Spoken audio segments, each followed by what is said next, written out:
Hi everybody, Sarah from SUPjunkie here, and I'm delighted to be able to welcome Betsy Ray, who we worked together a couple of weeks ago. Gosh, it seems like forever ago. But Betsy is the owner of SUP Racer, founder of Paddle Media and Paddle Daily and Paddlecast, the great podcast that you're with Billy, aren't you? Is it a co-founded Yep. thing or is it just yours? Uh, Chris Parker, the OG sup racer, started Paddlecast during the pandemic. So we'll give Chris his credit on that. And so then, yeah, Billy had actually reached out to me around this time last year, maybe a little bit later, and was like, let's start a podcast. And I was like, I was already thinking about Paddlecast. So I would say we restarted Paddlecast. But yeah, it's Rebooted been it. amazing. Brilliant. It's Yes. great. So everybody do check that out. But as I say, Betsy and I, when I say last worked together, we've only ever worked together once. And that happened to be at Last Paddler Standing. So we're going to do a sort of mini roundup. We both had a great time and it's just great to be able to chat through. We're a week and a half, from the event. And I'm still, there's still stuff popping up and photos. And it was such a brilliant event. How did you feel when you were going to it, Betsy? Because I couldn't contain my excitement, having watched it obsessively for 3 years, and also been chatting to Craig almost for 3 years whilst he was, doing the live feed. Did you have that same sense of sort of excitement about going to the event? Oh, definitely. Just the build up, right? Like having watched that whole first year, watching the moment that Paolo won the first year, getting to relive it a bit, talking to Paolo about his book this year too, Racing the Quit Monkey, which was great. Lots and Last Paddler standing about that. I felt like it was like 3 years waiting, and finally the moment was there. And it was so cool. I was nervous too, though, because I mean, like a 52 plus hour live stream, there's like 1,000 things that could go wrong. And I Yeah. think we did really well, actually. Well, a thousand things definitely didn't go wrong. We have got Craig Sawyer to thank for that, the sub coach, for We being there, do. absolutely on point with the production. But it's funny, up until a few days before, I wasn't nervous at all. And then suddenly I just thought, oh my goodness, have I really got this in me to do 52 hours? But hey, we slept for a couple of hours each night and we delivered. So we do have the ability to talk for almost 52 hours between ourselves. It was a Not great, on this it, episode. not on this episode. It was a great event and to actually be there in person. And I know that you've met Greg before, but I'd never met Greg. So to meet him, he was all and more that I thought he would be. So that was really lovely. And to be at quite a small event because it's not massive. There aren't 200 paddlers. You've got 33 paddlers. But we're going to dive straight in because we had winners, and we had dark horses. The word loser does not come into this at all, does it, Betsy? Because if, for me, you stepping on that start line and actually signing up to do last paddler standing, you're a winner. Would you agree?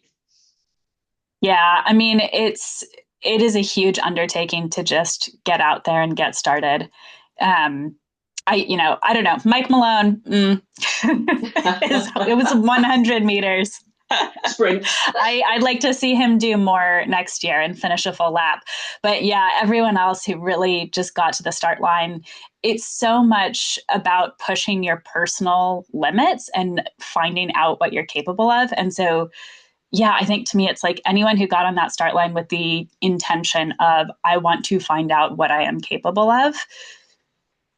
That's what they did.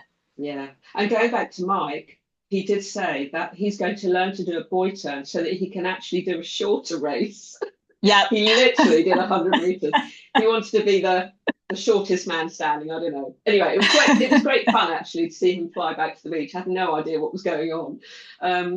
But this year, again, something that was really positive. We had 10 women competing, which it's been, I think it was for the first year, to the next, for the next, 10. Bosh. I mean, that is utterly brilliant. There is no gender category. Greg is very adamant that one day a woman will win this, and I believe him. We know that women are incredible at ultra endurance eventing or events, but 10 women was a really positive thing to see, wasn't it?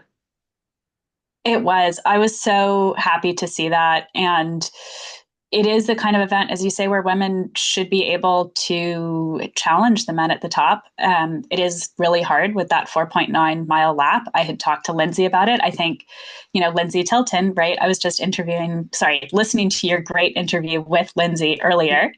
And she set her mission to do that first super lap, the 4.9 miles, and she did it. And like, I think she's out to win. Yes, a woman is going to win, and I think we know which which woman it's going to be. It's only a question of how long it's going to take her to get Yeah, there. But yeah. Lindsay Tilton is working on it. She's on a mission, and she brought in so many of those other women too, who did really, really well. Yeah, she did with Aloha Athletics. She really encouraged women to step up and have a go. And there were people there who, we said, they just did a lap. Oh, God, I've got to stop using that word just. We keep talking about this. Who did a lap, who did 4 laps, who did 6. It doesn't matter in a way how many laps you do. You're there, you're on the start line, you're actually doing this. 6 laps is 6 hours of paddling. We mustn't, Yeah. we keep talking about the 48, that's our focus, our goal, because we obviously want to see as many get to that point as possible.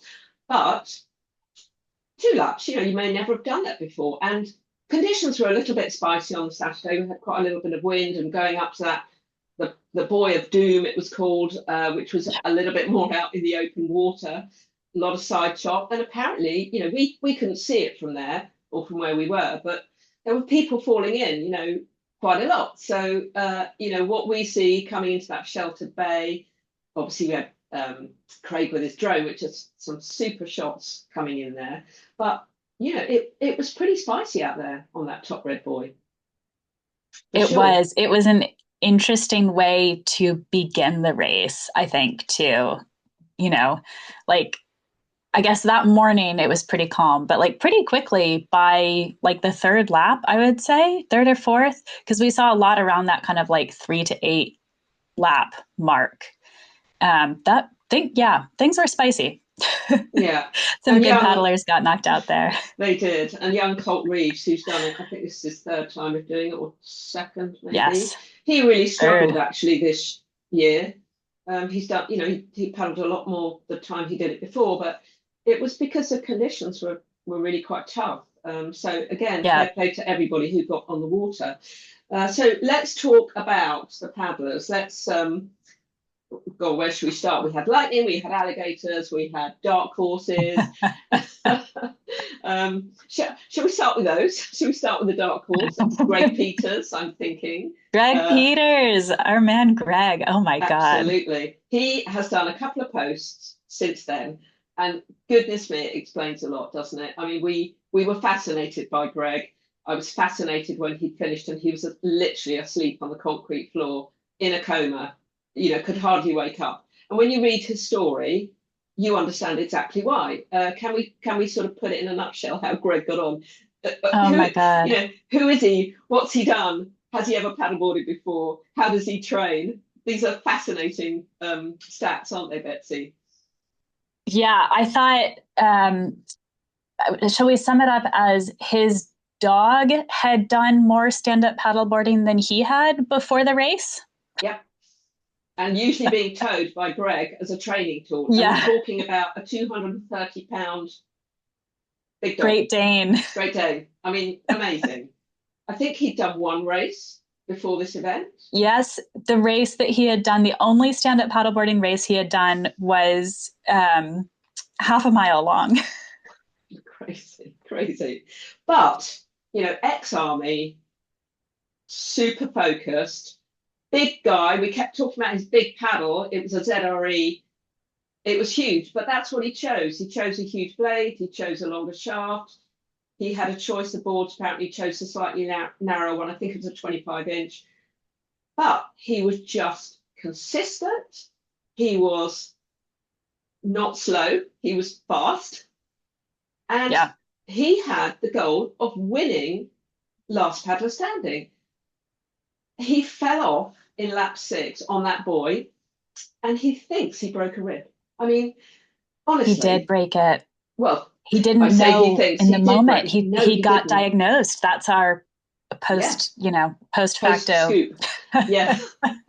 But for him to achieve 37 laps, I mean, I don't use the word legend loosely. What a legend. I cannot Yeah. wait to see him next year because he believes, and I believe, knowing he had the broken rib and he was just solid as a rock, wasn't he? Yeah. We were so shocked by Greg Peters. And yeah, going in, like he's done some ultra paddling before, but canoe and kayak. I was thinking he maybe is similar to Bobby Johnson in that sense, who had also gone into his first last paddler having only done canoe, kayak, ultra racing, Yeah. barely spent time on a SUP. I think Greg kind of falls into that category. But like Greg he was fast. He was finishing within the first few people, which especially for someone who's not done that much supping, really impressive.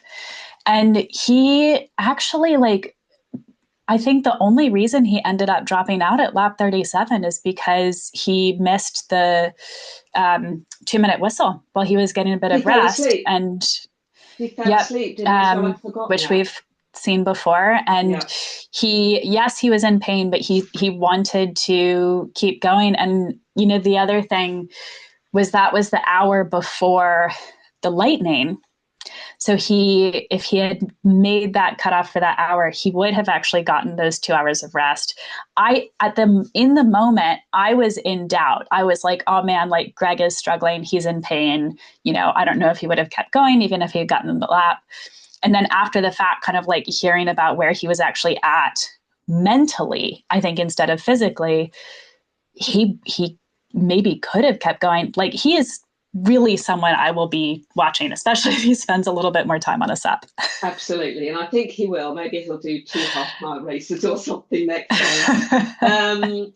The other lady that I'd love to talk about is Tammy Hampton from Hawaii, because she was someone that I think when we met her at registration, she is Amazonian girl, isn't she? She's very strong. She paddles on the ocean all the time in Hawaii. She does endurance events out there.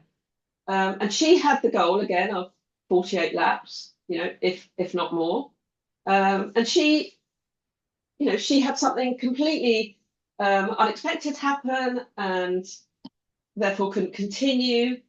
Something quite unique to that area as well. And we were all shocked, weren't we, that it happened to her. It sort of really unfolded very live on the feed, didn't it? Can you tell us what happened It with Tammy? did. Yeah. I mean, and Tammy she's one of those people who just like radiates joy. Like you meet Tammy and she just is so positive and smiley.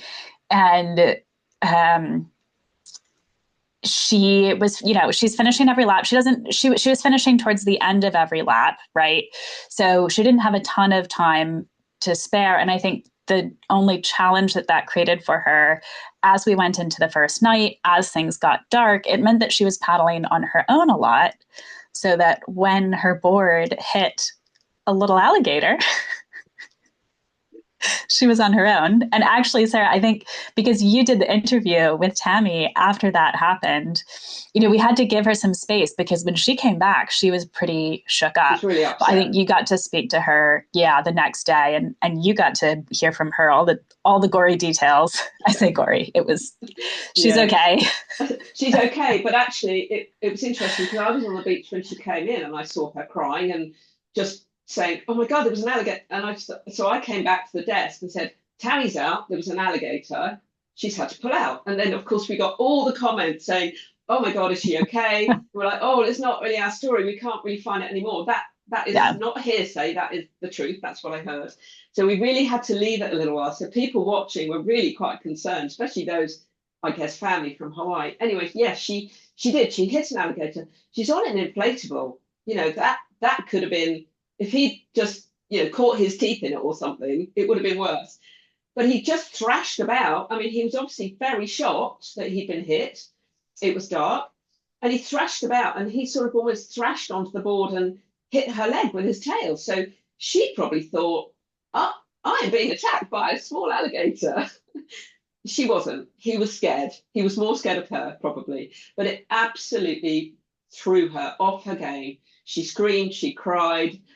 But good for her, she paddled the rest of the lap to finish. She really wanted to. But I think when she got to the beach, she just, the emotion flooded out of her, and she sort of Yeah. garbled out her message that, well, I guess she thought she'd been attacked by an alligator. Anyway, there are not any alligators there. Don't let it put you off coming. And they're more scared of you. They don't attack people. So please do come. I think it was a small one. I It think was it a was small one. Yeah. But it would, yeah, but in the still. dark, you can imagine if that happened to you. It's a bit like seeing a fin in the open ocean. You think, is that a shark or a dolphin? You know. Well, I was going Talk. to say, Tammy, she'd probably have been happier with a shark coming from Hawaii. Yeah, she probably knows And some of sharks, the knows rest of what us to do. would be like, oh, Yeah, absolutely. And talking of smiley, happy, positive people, let's talk about Mr. Jeremy Stanton, because oh he yeah. we both sort of beam when we used to see him, because he had this lovely ongoing chat through the live. This is why I love live feeds, because it's the interaction with people, of his two daughters who were commenting, sending their love, their thoughts to their daddy. He was doing the panel for him. And we would constantly be getting messages saying, please give our love to our daddy, tell him he's great. And we would run to the beach. And as he came off the water, he was very open to chatting. So that was good. So some paddlers would come off the water and be very focused. Lindsay was quite focused. You could say good luck, but that Yeah. was sort of it. You have to leave her alone. And that's, we respect that. So, but he was very open. He's like, hi, how you doing? What's going on? We said, oh, you girls, they're sending another message. He was great, wasn't he? He went right to the bitter end. He was on the Super 7. But what a great He paddler. was, What a yeah. great paddler. Again, consistent, focused, but very sort of chilled and charming as well. Yeah, I really loved seeing him and Laird as well, Laird Wharton and Michael Carson. They all three of them were part of that Super 7. And it was people who I, hands up, underestimated going into this, right? Because I think it's hard, we'll look at people's previous race results, right? And, I'm working on the preview and thinking about, okay, who are the previous last paddler standing competitors? What are their previous results? What else have they done? But it's such a unique type of race. I think it is actually hard to predict, especially in someone's first year of racing like Jeremy, how far they're going to go. And so to see him make it all the way to lap for, I think he did the first super. He did. Yeah, he did 47. Superset too. Yeah. So he did 47 laps, 49 hours. Really cool. And I love getting surprised like that, when someone comes in and they're just so consistent. You're like, oh, that person's about to totally blow me away.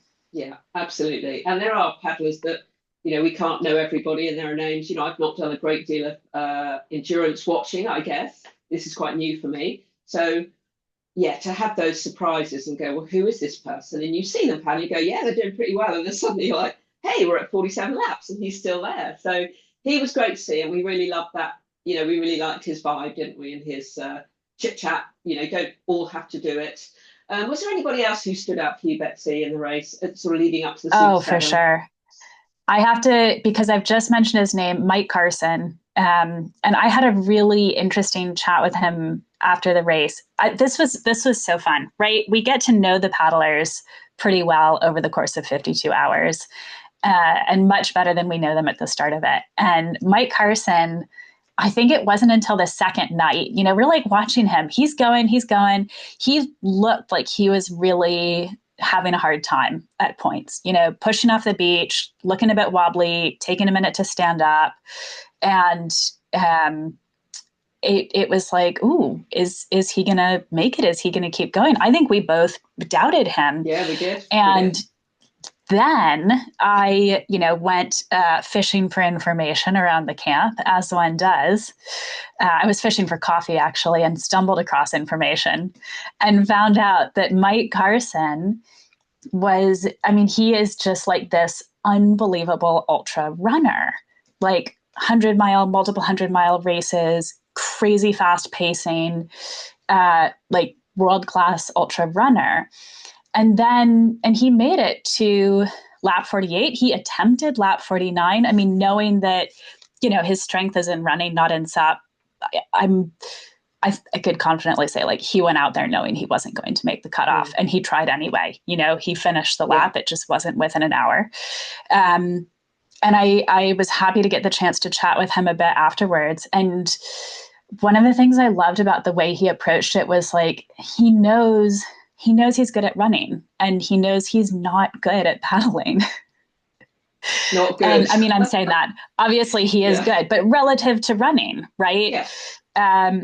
And so for him, it's like this amazing exercise of, when I go out for a run, I do an ultra running race. I already know what I'm doing. Like, I know I'm kind of well adapted to that. But with paddling, it's so much more difficult. And so, I don't know, you and I might say, okay, would I rather paddle for 49 hours or would I rather do a 200-mile running race? Obviously, paddle for 49 hours. That sounds a lot better and easier and nicer. But for him, it's actually, it's the other way around. And yet he has chosen to keep doing this thing that he is not naturally adapted to, that he finds difficult. And he actually told me it's like an amazing way to kind of like check the ego and reset it. And I just love that. It's like whenever you feel like you're getting too comfortable in something, go do last paddler standing, right? Find something completely outside of your comfort zone that you're going to find so difficult. Yeah. That I thought was really cool.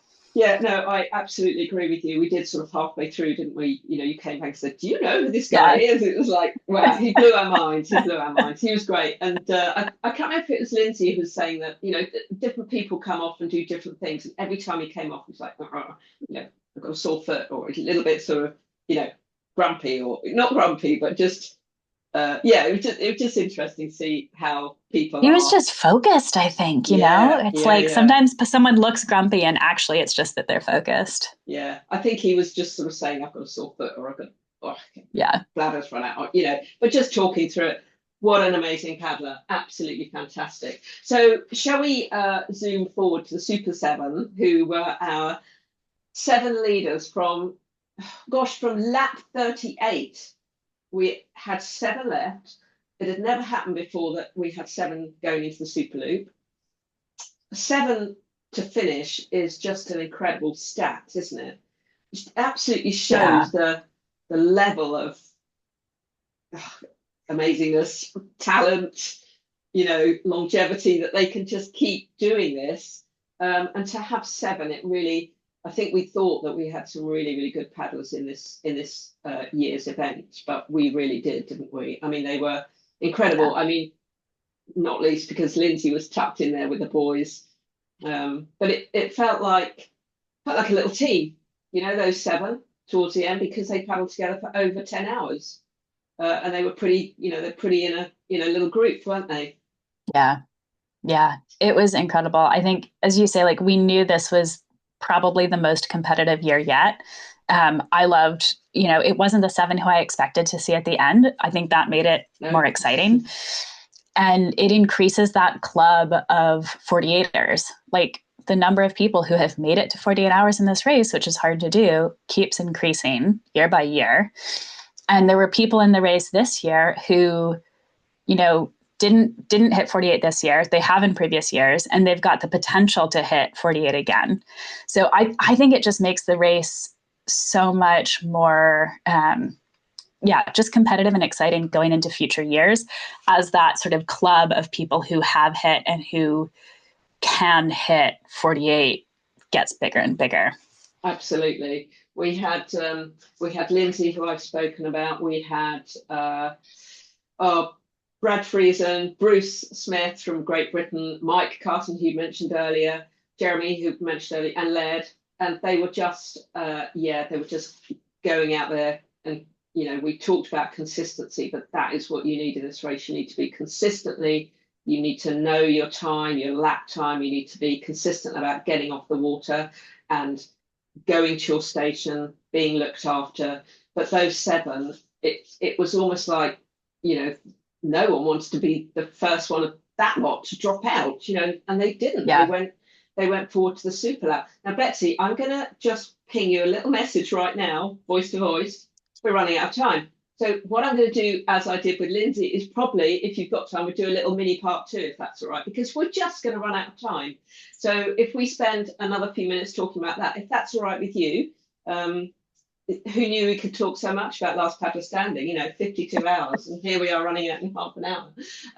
So yeah, those paddlers were incredible, weren't they? And to come back as well after that 2-hour break for Lightning, which was on Monday morning, that was before the Super Loop, and that we thought would be maybe a blessing for them, but actually it really wasn't a blessing. It was really tough for them to, I think they knew in hour 1 that they had an hour's break, and then halfway through that, probably when they're just getting up from a cat nap and trying to warm up again, they realised they've got another hour, and that was really difficult. So the first hour when they went back onto the water, we realised that they were really struggling. Some of them actually almost didn't get back onto the water.